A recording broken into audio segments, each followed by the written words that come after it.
So I was challenged to make a Blood Bowl pitch in 24 hours, which is kind of funny on a lot of levels.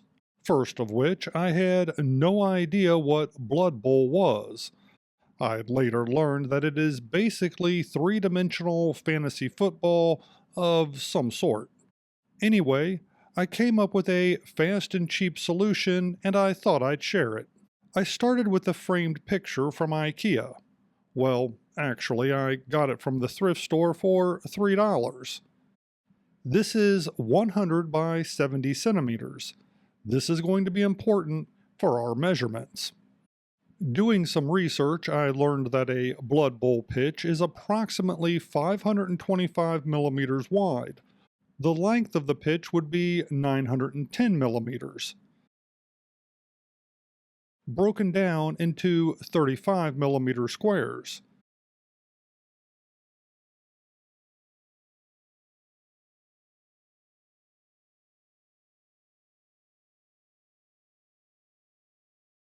So, moving some of those decimal points, that'll mean that our 52.5 centimeter by 91 centimeter pitch will fit perfectly into this 100 by 70 centimeter canvas picture frame. So I started with 2 coats of gesso on the existing picture as my primer. I measured and masked off the proper dimensions with some tape, making sure to get the pitch directly in the center of the frame.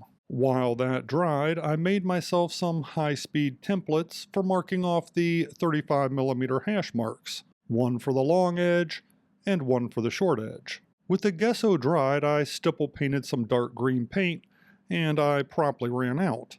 I finished stippling with some brown paint. I truly hated the way that looked, so I went back with some lighter green and stippled everything before it dried. I think it came out to make a passable grass effect. You can see that when I peeled off the tape, the field is roughly marked out. I painted the end zones in a hazard tape motif, which made me want to find a center logo that would match. I had this old stylized biohazard stencil that I made years ago, so I lined it up as best I could in the center of the field, and that's what I went with. I sponged on the stencil and it turned out far better than I expected. Next, I used my hash mark templates to very carefully dot out the corners of each of those 35mm squares, instead of drawing solid lines. I think this gives the field a more subtle look and the grid is not overwhelming. Next, I did 2 coats of matte varnish, and that's it. This project is done in less than 24 hours. Challenge completed. And the best thing about using an old picture frame as the base is that the end user can just hang it on the wall when it's not in use. Heck, I think it makes a quite passable piece of art. But then again, maybe I'm biased. At the end of the day, though, they could always cut the canvas off the picture frame, roll it up, and it'll store nice and easily.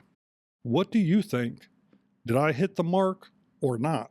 I'd certainly be interested to hear what the actual players of this game think about this pitch.